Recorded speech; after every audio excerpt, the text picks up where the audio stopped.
Hello hello les comicsophiles, ici le French Hardcover qui vous parle. J'espère que vous allez bien.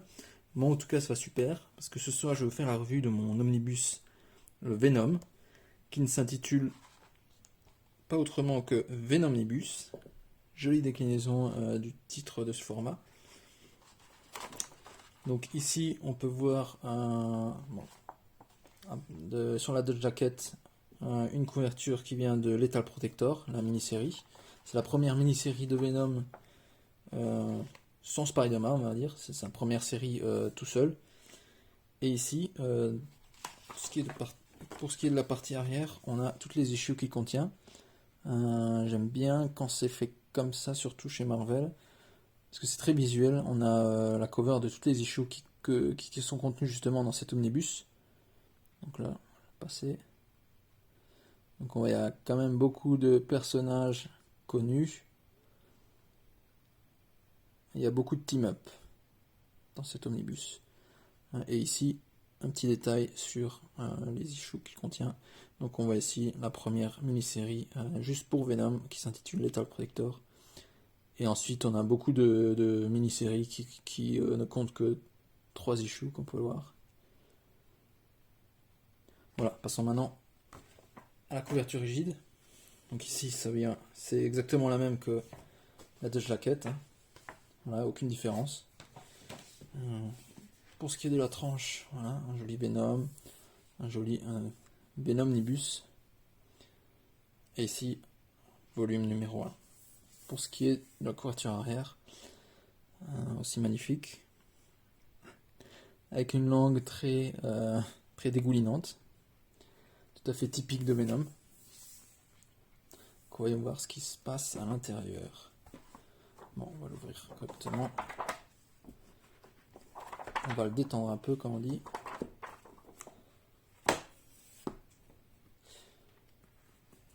Voilà. Alors, vous avez tout de suite remarqué que le type des dessins, c'est vraiment début des années 90. Donc là, on voit la première cover de Lethal Protector.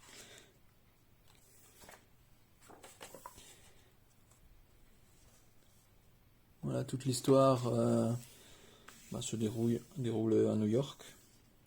Et on va dire que monsieur Brock, Eddie Brock, avec sa jolie coupe presque mulet, on va pas se moquer bien sûr, essaye d'aider le plus d'innocents possible. Bien sûr, des fois il va, on va dire même la plupart du temps, il fait ça dans l'excès et il n'hésite pas à tuer justement.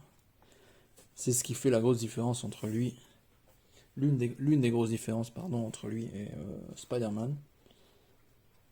Ici on voit il a pas mal d'ennemis aussi.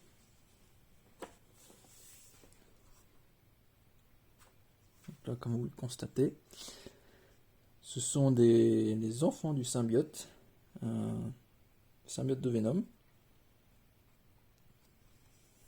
Je ne vous dirai pas comment ils ont été créés, ça sera à vous de le découvrir. Ici, bien sûr, on a souvent la guest star Spider-Man. Bon, ici, c'est complètement évident de qui il s'agit. On a réussi à mettre Eddie Brock et Venom en cage. Le problème, c'est qu'à ce stade-là, la plupart de ses ennemis connaissent déjà son point faible, donc les ultrasons et le feu, ce qui ne l'aide pas du tout. Un style de dessin plutôt spécial, je suis pas super fan non plus. Celui d'Daredevil.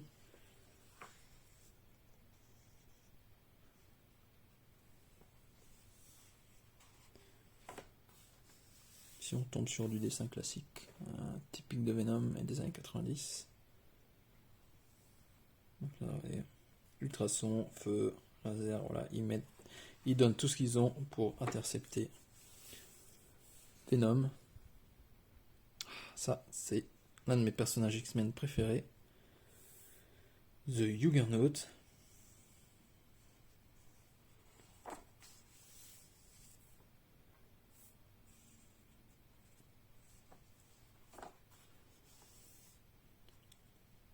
ici du Mobius. Très sympa cet issue. Elle se passe aussi la plupart du temps sous terre.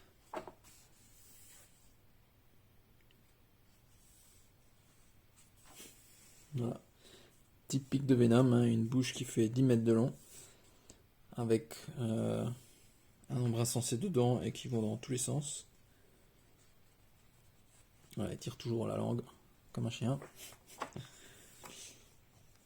Voilà, ça c'est Eddie Brock, hein, même sans son symbiote,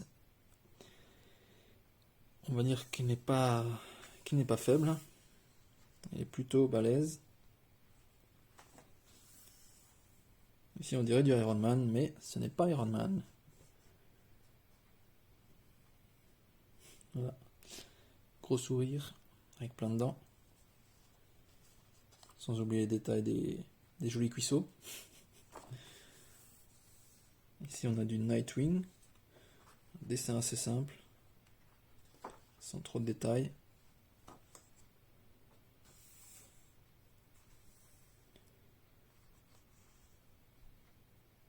Voilà, hein, comme je vous dis précédemment, la plupart de ses ennemis connaissent son point faible. Ils ne s'en privent pas. Très sympa le style robot. Bah, je ne vous dirai pas ce que c'est. Mais de base, il ne ressemblait pas à ça. Voilà. Magnifique camouflage de Venom qui se fond dans l'eau. Au début de cet omnibus aussi, il faut savoir que Venom découvre l'étendue de ses pouvoirs, dont la partie camouflage, qui n'est pas des moindres. Voilà, on a des styles assez différents en fonction des mini-séries, surtout au niveau du visage de Venom et de sa bouche, très grande bouche. Là, voilà, on a un petit clone du petit Ben Reilly qui s'invite à la fête.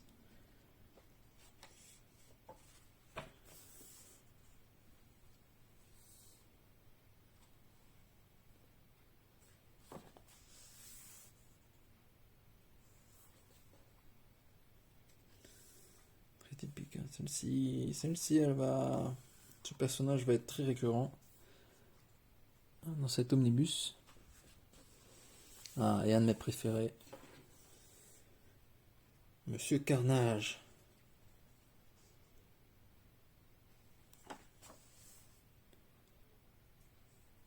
Voilà, c'est la dernière mini-série. Autant dire que ça finit en beauté. Voilà, magnifique page.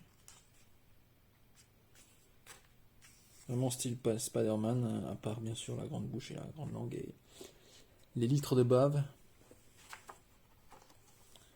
Et voilà, comme vous pouvez voir, Carnage n'y va pas dans la dentelle. Et comme je l'ai dit, ça finit en beauté. Là, on arrive au niveau des bonus. Donc là, c'est sympa. Venom qui pêche. Voilà, beaucoup de stretch book. Une petite cover bonus. Il ressemble plus à un vampire ici qu'autre chose. Voilà. Toutes les covers en fait des mini-séries qui se trouvent à l'intérieur de cet omnibus. Voilà, c'est tout pour aujourd'hui. J'espère que ça vous a plu. N'hésitez pas à liker ma page, à cliquer sur le pouce bleu. Et sans plus attendre, je vais vous montrer ma prochaine revue. Et vous devez vous en douter, il s'agit de Venomnibus, volume 2. Ciao. Et n'oubliez pas, continuez de lire.